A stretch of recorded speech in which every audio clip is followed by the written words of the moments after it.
Hello friend, চলুন আজকে দেখাবো সেই ভাইরাল রেসিপি। ইন্টারনেট জুড়ে শুধু ভাইরাল কাট স্যান্ডউইচ। আমিও তৈরি করে ফেললাম। চলুন কিভাবে তৈরি করলাম, ভাইরাল হবে কিনা দেখা যাক। এবার আমি প্রথমে কি করলাম, 2 টেবিল স্পুন দই নিয়ে নিয়েছি। আর দইটা অনেকে জলটা ঝরিয়েও নেওয়া যায়।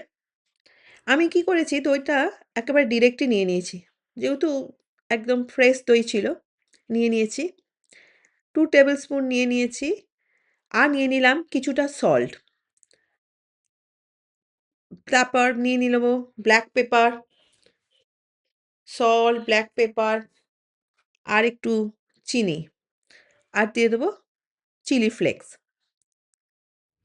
যদি অরগ্যানো থাকে তো আরোই ভালো, অরগ্যানোটাও কিছুটা দিয়ে দেবো। অরগ্যানো, চিলি ফ্লেক্স সব দিয়ে দিয়েছি। এবার এটাকে ভালো করে ফেটিয়ে নিতে হবে, একটা স্পুনের সাহায্যেও ফেটিয়ে নেওয়া যায়। আর ওইদিকে চলুন আর একটা সস বানাতে হবে। ওটা হচ্ছে গ্রিন সস, কোরিয়েন্ডার লিভস। আর দিয়ে দিতে হবে কিছুটা কি বলে, কাঁচা লঙ্কা। আর দিয়ে দেবো সামান্য মতন জল আর কয়েক টুকরো রসুন। দিয়ে একটা মিক্সার গ্রাইন্ডারে এটাকে ভালো করে মিহি করতে হবে। আমি এখানে স্বাদ অনুযায়ী 2 কাঁচা লঙ্কা নিয়েছি, কিছুটা ধনেপাতা আর 6টার মতন রসুন নিয়ে নিয়েছি।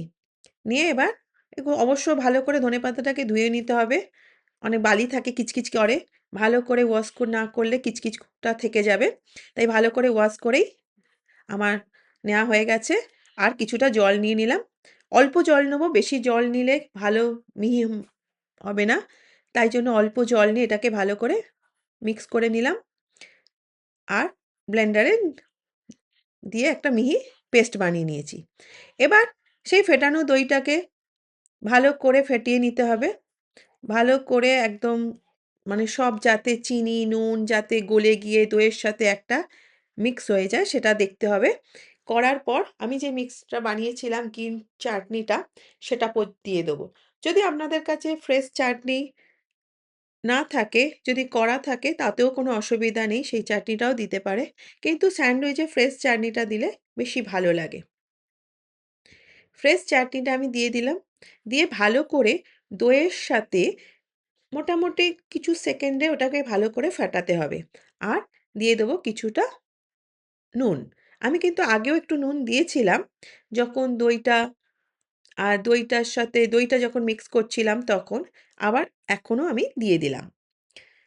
দিয়ে দেওয়ার পর এবার কিছুক্ষণ, ওই 5-10 মিনিটের মতন ঢাকা দিয়ে রেখে দেবো। এবার ঢাকা দিয়ে রেখে দেওয়ার পর একটা তাওয়া নেব। তাওয়াটা গরম হয়ে গেলে কিছুটা বাটার নেব। নিয়ে এবার স্যান্ডউইচ যেরকম হয়, কেউ হোয়াইট ব্রেডে করতে পারে, কেউ ব্রাউন ব্রেডে করে। আমি এখানে, আমার যেহেতু হোয়াইট ব্রেড ছিল তো আমি হোয়াইট ব্রেডই নিয়েছি। আর এটা খেতে বাচ্চারা ভীষণ পছন্দ করে। বিশেষ করে যারা হচ্ছে আহ, খেতে পারে না, মিউনিস, আর হচ্ছে যারা হচ্ছে বাটার খেতে পারে না, তাদের জন্য তো একদম পারফেক্ট। তো কিছুটা এবার নিয়ে নিলাম বাটার, তার মধ্যে নিলাম সর্ষে আর কারি পাতা। যখন ওই সর্ষে থেকে যখন একটা ফটফট আওয়াজ হবে, মানে সর্ষেটা রেডি, তার মানে বুঝে যেতে হবে। একদম বোম ব্লাস্টের মতন আওয়াজ হবে। এবার আমি বাটার আর সর্ষে আর কারি পাতাটাকে ভালো করে ফ্রাই করে নেব। এবার দিয়ে দিতে হবে ব্রেড। ব্রেডটা ভালো করে ওই দইয়ের মিশ্রণের মধ্যে দিয়ে ওলটপালট করে নিয়ে, যেমন পকোড়া ভাজে সেরম করে নিয়ে আমাকে তাওয়াতে দিয়ে দিতে হবে। এবার একটাকে চুবিয়ে রেখেছি, একদম স্টান করার মতন চুবিয়ে রেখেছি। আর একটাকে এবার কড়ার মধ্যে দিয়ে ওলটপালট করে দিলে আমাদের ভাইরাল কাট স্যান্ডউইচ রেডি হয়ে গেছে একদম। এবার সার্ভ করতে হবে। গরম, গরম সার্ভ করলেই ভাল লাগে। অনেকে এটা দইয়ের সাথে খায়, অনেকে এটা টমেটো সস দিয়ে খায়। এটা আমার প্লেনই ভাল লাগে। খুব টেস্টি এবং হেলদি একটা রেসিপি। আপনারা বাড়িতে অবশ্যই ট্রাই করবেন। আর কেমন হয়েছে আমাকে অবশ্যই ডিএম করবে। Thank you. ধন্যবাদ আমার এই ভিডিওটা দেখার জন্য। অবশ্যই সাবস্ক্রাইব করবেন। আবার টাটা। আজকের মতন আবার নতুন ভিডিওতে আপনাদের সাথে দেখা হবে।